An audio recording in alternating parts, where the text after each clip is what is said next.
Hey, thanks for watching this Wednesday. I'm Carl Azus for CNN Student News. Yesterday we told you about the sudden death of U.S. Supreme Court Justice Antonin Scalia and said there was a political battle brewing over his replacement.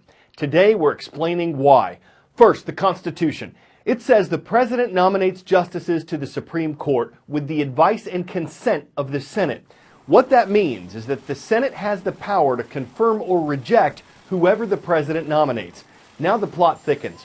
The President is a Democrat. The Senate's controlled by Republicans. And while the President and congressional Democrats want Scalia's successor nominated and confirmed this year, Republicans want to wait until after a new president is sworn in to move forward with Supreme Court nominees. Why this tension? There's a political split in the Supreme Court.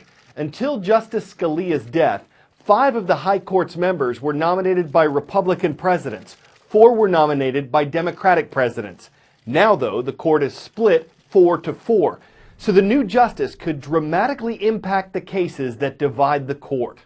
Federal judges, including Supreme Court justices, serve for life. That's why presidents regard these judicial appointments as such an important way to extend their own legacies. The Constitution does not set out a resume that a Supreme Court justice has to have. There's no requirement in the Constitution that a Supreme Court justice even be a lawyer. But traditionally, presidents have nominated impeccably qualified sitting judges. Both presidents and senators like to say that the confirmation process is all about qualifications. But it's really also about politics. Virtually every important issue in American politics and even American life winds up in front of the Supreme Court. And they have the last word. Both the president and the senators trying to figure out how the nominee stands on the hot-button issues that the Supreme Court deals with. And that's why the senators will vote yes or no. There is no law that says a president can't nominate someone to the Supreme Court in his last year in office. The Senate, on the other hand, can run out the clock when they don't want a president to fill that seat. The Supreme Court is designed to operate with 9 justices. What makes Justice Scalia's death so unusual in Supreme Court history is that most justices announce that they plan to retire and then a president nominates their successor. So there is no vacancy at any point in the Supreme Court. With 8 justices, there are possibilities for tie votes, which can create a significant amount of confusion in the law. Whenever you hear about oil, the word OPEC isn't far behind. OPEC stands for the Organization of Petroleum Exporting Countries. It's a group of 12 nations that have a lot of clout in the energy market because they produce about 1/3 of the world's total oil and export it around the globe. That's about 30 million barrels of oil every single day. It was formed in 1960, the goal to coordinate oil production to ensure that members are pumping enough supply to meet demand. If all 12 countries play by the rules, it can help to regulate and stabilize global oil prices.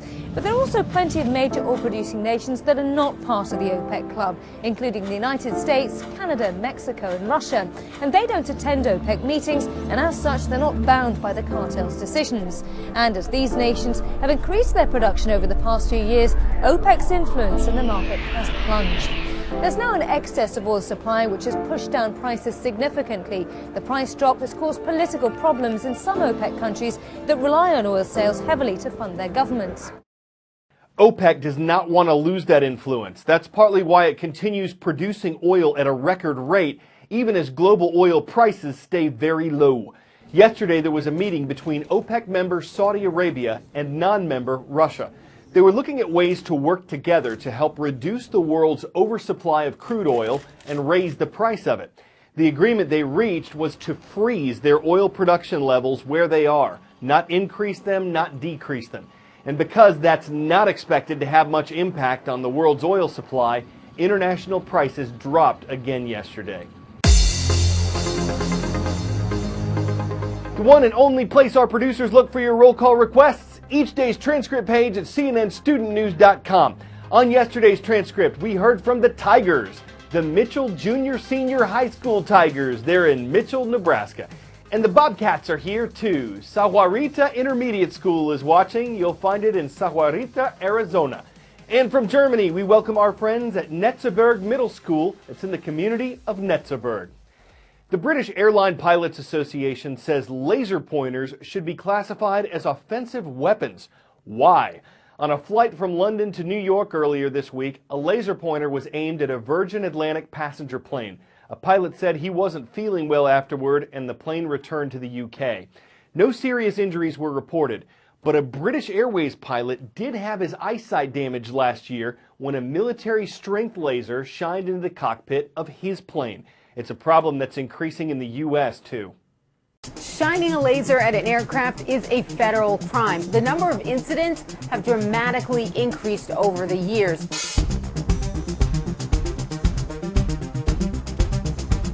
Through October 2015, there have been more than 5,300 laser strikes on aircraft. That's up roughly 37% from nearly 4,000 just last year. And compare that to 2006, where there were nearly 400. So what's the harm? Well, it can temporarily blind the pilot and even distract the pilot who's thousands of feet in the air. There are several different color lasers. There are reds, there are greens, but the green light is what the human eye is most sensitive to. The eye sees green light 30 times brighter than it actually is, and that's why those green lasers are so dangerous.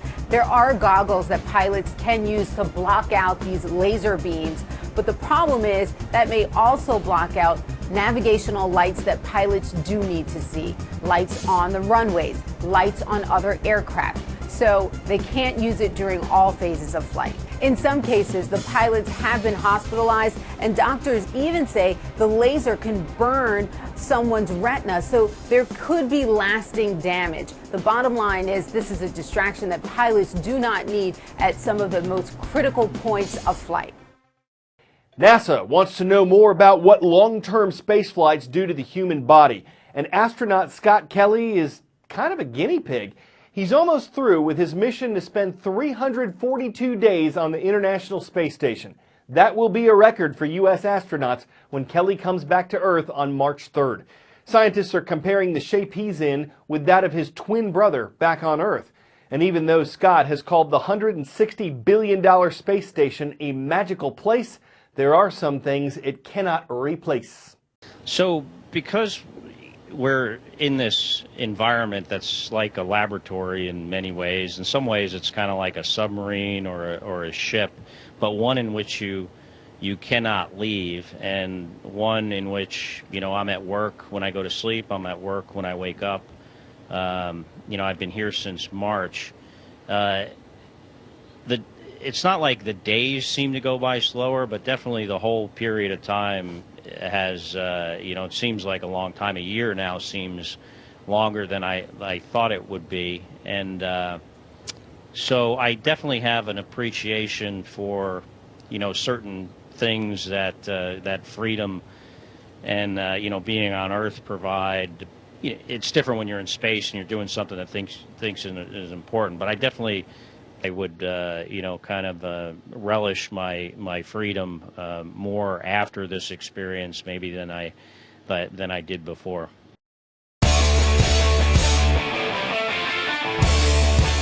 A shelter dog in Florida literally danced her way to a new home recently. What you doing? Oh, you know, just standing up to get down.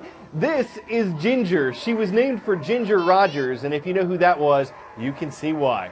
The one-year-old dog was found on a street corner in Orlando. A shelter volunteer recorded her dance video last Wednesday. It immediately went viral, and Ginger was adopted last Thursday.